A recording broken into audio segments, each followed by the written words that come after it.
हमारे विभिन्न ज्ञानवर्धक कार्यक्रम देखने के लिए आप हमें अभी सब्सक्राइब करें, बेल आइकन को प्रेस करें ताकि आप देख सकें हमारा कार्यक्रम सबसे पहले। और अधिक जानकारी के लिए फेसबुक पेज को लाइक करना न भूलें। जय माँ इंद्राक्षी। इंद्राक्षी धाम में दर्शकों आप सभी का हम हार्दिक स्वागत करते हैं।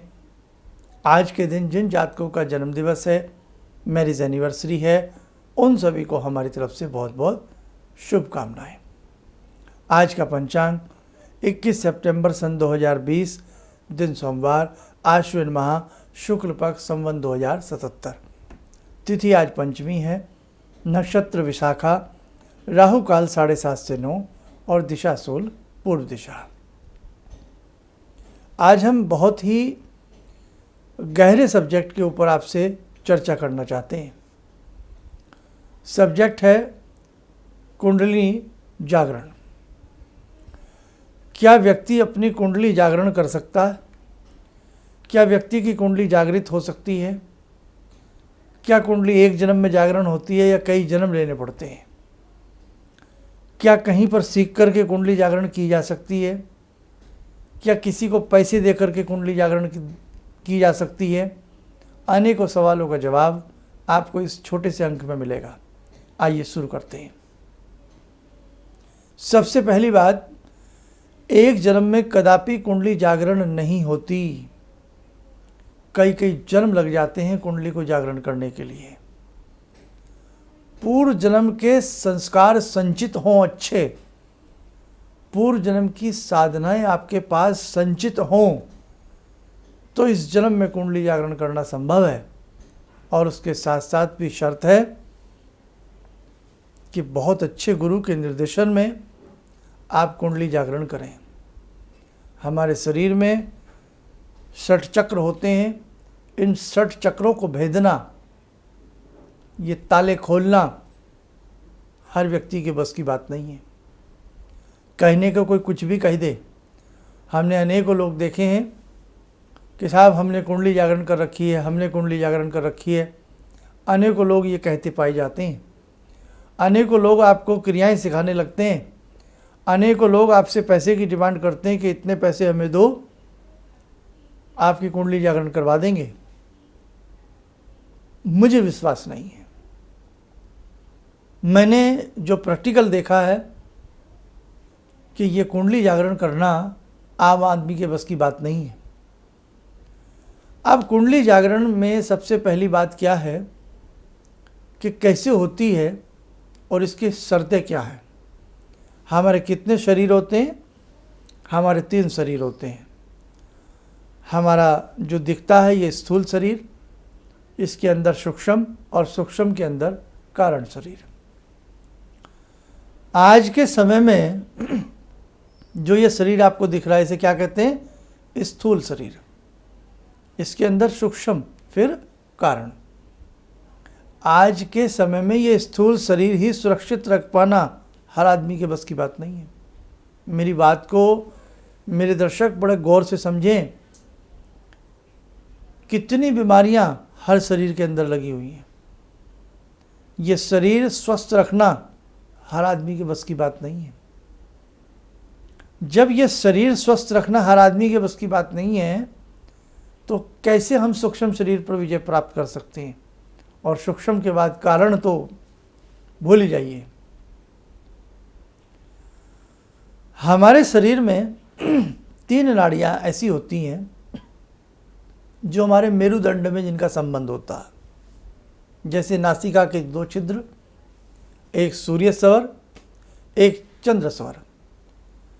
हमारे मेरुदंड में जो ये 3 नाड़ियां हैं, एक नाड़ी ईड़ा, एक नाड़ी पिंगला और उसके बीच में कौन सी नाड़ी? सुषुम्ना। सुषुम्ना नाड़ी के बिल्कुल नीचे जाकर के जहाँ हमारा स्पाइनल कोड होता है, पीछे नीचे की तरफ, उसमें कुछ शास्त्र 3.5 लपेटे बोलते हैं, कुछ 2.5 लपेटे बोलते हैं। इतने लपेटे लिए हुए कुंडली फिक्स होती है वहाँ। और हमारे शरीर में 60 चक्र होते हैं। चक्र एक तरह से ताले कह लीजिए। इन 6 चक्रों का भेदन करना होता है बहुत ही विधि से। एक एक चक्र को भेदने के लिए कई कई वर्ष लगते हैं। और कहाँ 6 चक्र हैं। जब 6 चक्रों का हम भेदन करते हैं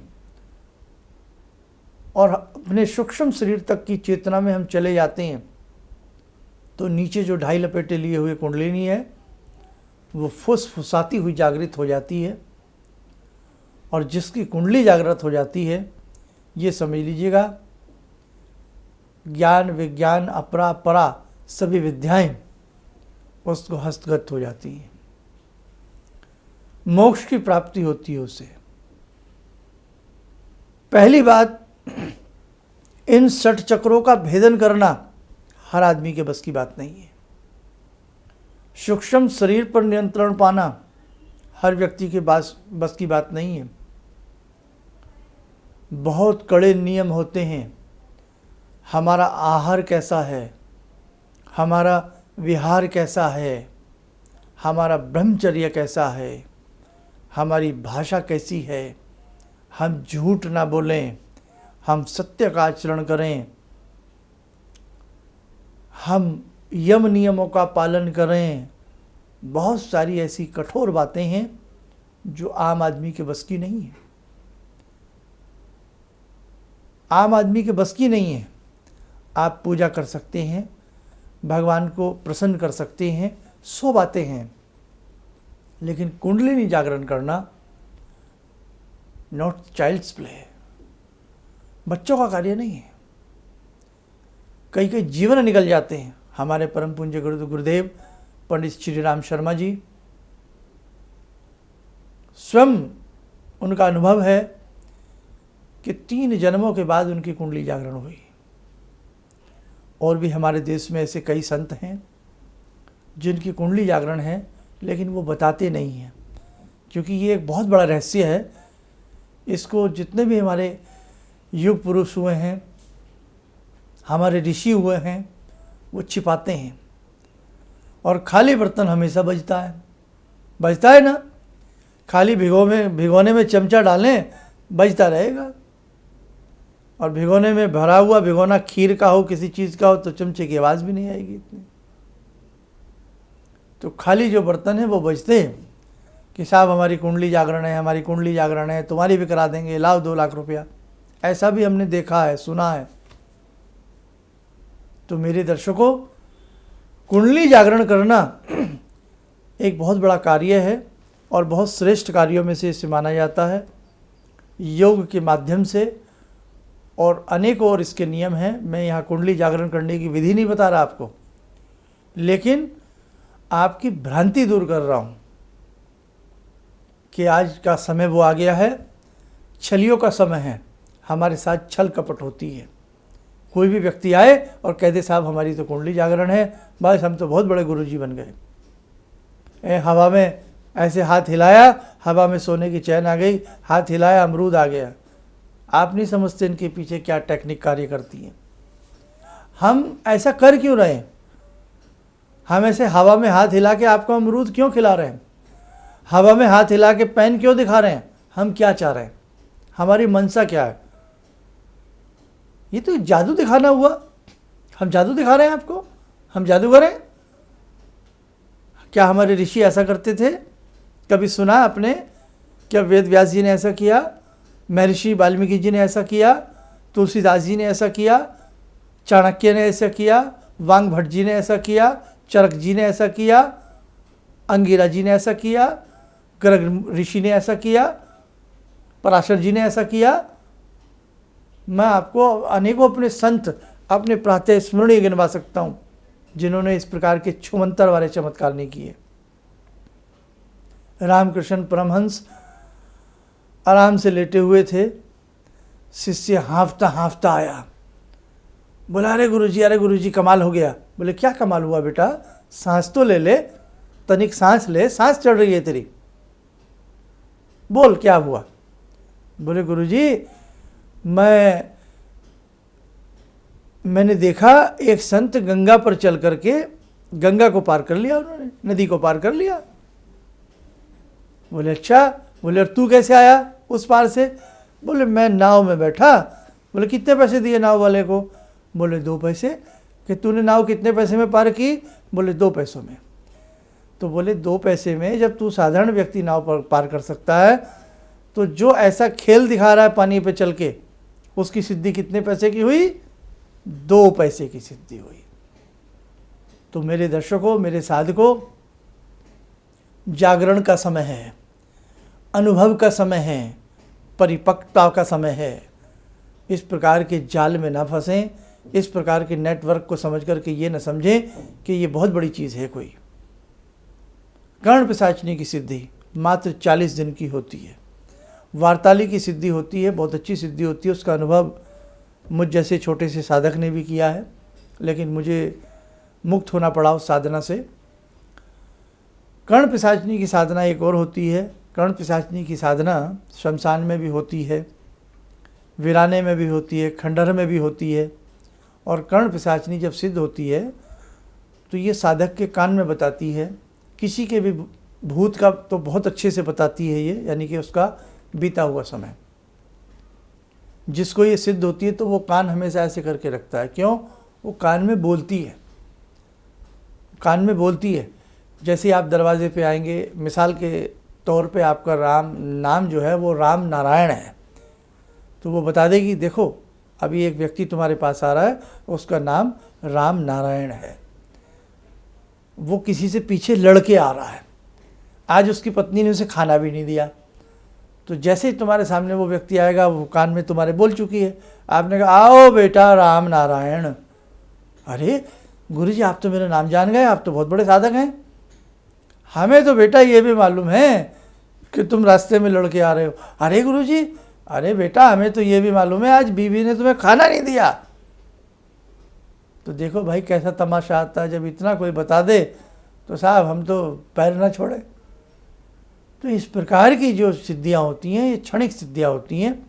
कर्ण पिशाचिनी की सिद्धि, बहुत साधक मेरे पास आते रहे, कर्ण पिशाचिनी की गुरुजी सिद्धि कराओ, हमें इसके रहस्य बताओ। नहीं, मैं कर्ण पिशाचिनी की सिद्धि की राय नहीं देता। क्यों? इसकी सिद्धि करने वाले को कभी भी ढंग से मृत्यु प्राप्त नहीं होती, और जब वो मरता है उसके बाद भी उसकी दुर्गति होती है। और कई अनुभव ऐसे सामने आए हैं कि उसकी आत्मा को ही मुक्ति नहीं मिलती है। तो इस बात को तो मैं यहीं समाप्त करना चाहूँगा। तो इस प्रकार की प्रलोभन वाली सिद्धियाँ हमारे साधकों को कदापि नहीं करनी चाहिए।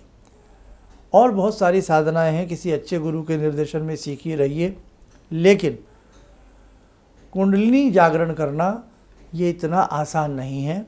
भगवान किसी का गुलाम नहीं है कि हमने एक अगरबत्ती जलाई और हमने 2 लड्डू चढ़ाए और 10 दिन माला लेके हमने हूँ हूँ किया और भगवान आ गए, बोल क्या मांगता है। इतना आसान नहीं है। आज के समय में किसी को कलेजा काट के दे दो ना तो भी अपना नहीं बनता। आज के समय में एक गिलास पानी कोई बिना स्वार्थ के नहीं पिलाने को तैयार है। भगवान इतना सस्ता नहीं है। समझ लेना मेरी बात को। मेरी बात से शायद कुछ लोगों को शायद भाई देखो कुछ कड़वा भी लग रहा हो, लेकिन मैं जो दिल में सच्चाई है मैं आपको वो बता रहा हूँ। ये मेरा कार्यक्रम आम लोगों के लिए नहीं होता। मेरा सब्जेक्ट आम लोगों के लिए नहीं होता। कुछ सब्जेक्ट आम लोगों के लिए होते हैं, लेकिन जैसे आज का सब्जेक्ट है ये आम लोगों के लिए नहीं है, आम साधकों के लिए नहीं है। ये खास लोगों के लिए खास सब्जेक्ट मैंने बनाया आज। इसलिए मेरे दर्शकों, अपना स्वर्ग अपनी मुट्ठी में है। कहते हैं ना, अपने मरे बगैर तो स्वर्ग भी नहीं मिलता, अपने मरने से मिलता। तो रिद्धि हो, सिद्धि हो, कोई भी चीज़ हो, जब तक आप स्वयं उस चीज़ को नहीं करेंगे नहीं मिलेगी। और रही कुंडलिनी की बात, इसकी और गहराई मेरे से बहुत साधक जानना चाहते हैं, इसका और रहस्य मैं आपको आने वाले अंकों में, मूड की बात होती है, देखो मन की बात होती है कि बस आज ये बोलना है तो बोलना है, तो मैं इसके 4, 5, 6 एपिसोड आपको बताऊंगा। पहले मैं 6 चक्रों के बारे में आपको पूरा तरीके से समझाऊंगा, एक एक चक्र के बारे में, तब आपको समझ में आएगा कि ये कार्य इतना इजी नहीं है। आज व्यक्ति से 2 दिन के लिए कह दो बेटा प्याज नहीं खानी, जान निकल जाती है। बेटा अब तुम्हें कोल्ड ड्रिंक कभी नहीं पीना, जान निकल जाती है। बेटा तुम्हें घर में अंडा नहीं लाना, और अंडे से क्या होता है, अंडा तो वेज होता है, आधे लोग मतलब अपनी अपनी दलील है खाने के लिए। तुम्हें नॉन वेज नहीं खाना, समझ लो प्राण सूख जाएंगे अगर नॉन वेज हमने मना कर दिया तो। ये हालात है साहब। एक दिन बेचारी पत्नी व्रत रखती है, उसी दिन पति से मन्नतें करती है, मेरे स्वामी मेरे देवता आज शराब मत पीना, मेरे स्वामी मेरे देव आज सिगरेट मत पीना, आज नॉन वेज मत खाना। पता नहीं कैसे कैसे वो स्वामी एक दिन के लिए मानते हैं और बात करते हैं साहब कुंडली जागरण कर लेंगे हम। इतना आसान नहीं है। चलो अब हम आपको बोर नहीं करते, समय हो चला आज की ध्यानमाला का। जुड़ते हैं आज की ध्यानमाला में भगवान शंभु से, सदाशिव से। ॐ आत्मा त्वं गिरिजामति सहचरा प्राणा शरीरं गृहं पूजा ते विषयोपभोगरचना निद्रा समाधिस्थिते संचारपदयो प्रदक्षिणविधेः श्रोत्राणि सर्वागिरो यद्यात् कर्म करोमि तद्दखिलं शम्भोस्तवाराधनम् चन्द्रोद्भासितशेखरे स्मर हरे गंगाधरे शङ्करे सर्पे भूषितकण्ठकर्णविवरे नेत्रोत्तवे स्वानरे दन्ते त्वकृतसुन्दरां वरदरे त्रैलोक्यसारे हरे मोक्षार्तिं कुरु चित्तवृत्त्यमचलं मन्येस्तु किं कर्म वे वन्दे देव उमापतिं सुरगुरुं वन्दे जगत्कारणं वन्दे पन्नगभूषणं मृगधरं वन्दे पशूनां पतिं वन्दे सूर्यशशाङ्कवह्निनयनां वन्दे मुकुन्दप्रियं वन्दे भक्तजनश्रयं च वरदां वन्दे शिवं शङ्करम् ॐ कर्पूरगौरं करुणावतारं संसारसारं भुजगेन्द्रहारं सदा वसन्तं हृदयारविन्दे भवं भवानी सहितं नमामि भवं भवानी सहितं नमामि। कवच बना लें, ध्यान करें, शंकर जी का आशीर्वाद हम सबके ऊपर बरस रहा है।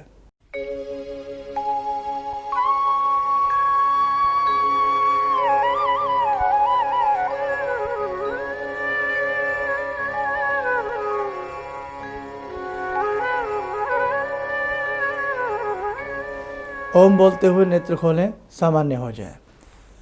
देखो दर्शकों, आपको हमें मिलकर के बहुत सारी चीज़ें सीखनी है। जो भी अभी बहुत मैटर है जो मुझे आपसे साझा करना है, बस आपसे मेरी एक प्रार्थना है, आप इस कार्यक्रम से जोड़िए। हिंदू होने के नाते हमारा हिंदू भटक रहा है, बहुत जगह भटक रहे हैं हम लोग, कहीं वहाँ जाएंगे कहीं वहाँ। आधे देवता तो ऐसे बन गए जिनका कोई अस्तित्व नहीं है। हाँ, पता नहीं मैं आपको बस क्या क्या कह दूँ और क्या ना मैं आपसे कह दूँ। भगवान पे विश्वास नहीं है लोगों को, अपने परमात्मा जिसका उल्लेख शास्त्रों में है उस पर विश्वास नहीं, और जिसका उल्लेख शास्त्रों में भी नहीं है आप विश्वास कर रहे हैं कहीं कहीं। मेरे दर्शकों, आपको और हमें अभी बहुत खजाना ऐसा खाली है जो भरना है। आप इस कार्यक्रम से एक एक दो लोगों को सब जोड़ने का प्रयास करें, तो मैं समझूंगा कि मेरी मेहनत अपने धर्म के लिए सफल हो रही है। आपका भी धर्म बनता है, आपके जो भी अपने जानकार हों, नातेदार हों, प्रिय हों, उन्हें इस चैनल से जोड़ने का आप प्रयास करें। इन्हीं शब्दों के साथ हम अपनी वाणी को विराम देते हैं। जय मां इंद्राक्षी। ज़िंदगी के इस प्रवाह में तमाम लोग डिप्रेशन के इस हालात से गुजर रहे हैं। सफलता असफलता अपनी जगह की बात है, लेकिन पता नहीं कितने सारे लोगों को इन्होंने डिप्रेशन से उबारा है, नया मोटिवेशन दिया है काम का। इनका जो एक अनुभव था कि एक मेरी बातें इनसे लगातार कभी कभार हो जाया करती हैं। एक दिन मेरी बात हो रही थी, अचानक इन्होंने प्रश्न किया कि क्या आपके यहाँ कौवे आ रहे हैं। मैं बहुत तेज चौंका। करीब 4-5 दिनों से कौवों का झुंड मेरे घर पे मंडरा था। तो मैं यही सोचने परेशान था, ये शुभ है अशुभ है, क्या चीज़ है। तो मैंने प्रश्न किया कि क्या मैंने आपको बताया कि मेरे घर में कौवे आ रहे हैं। कहने नहीं, मुझको दिखाई पड़ रहा है। तो कुछ तो अलौकिक है इनमें। दूसरा क्या, जो इनका उद्देश्य है, जब महाकुंभ में आए थे, मेरी इनसे वार्ता हुई, तो मैंने इनका उद्देश्य जानना चाहा कि किस उद्देश्य के लिए आप काम कर रहे हैं। तो जो उद्देश्य उन्होंने मुझको बताया, मैं मन से इनके उद्देश्य के साथ जुड़ गया। इनके साथ तो जुड़ा था ही, अब इनके उद्देश्य के साथ भी हूँ मैं। किसी भी समस्या के समाधान के लिए मिले प्रसिद्ध हस्तरेखा एवं वास्तु विशेषज्ञ प्रोफेसर धर्मेंद्र शर्मा जी से। नोट: शिविर में भाग लेने हेतु एवं व्यक्तिगत रूप से मिलने के लिए कॉल करने का समय सुबह 10 बजे से शाम 6 बजे तक। हमारे विभिन्न ज्ञानवर्धक कार्यक्रम देखने के लिए आप हमें अभी सब्सक्राइब करें, बेल आइकन को प्रेस करें ताकि आप देख सकें हमारा कार्यक्रम सबसे पहले। और अधिक जानकारी के लिए फेसबुक पेज को लाइक करना न भूलें।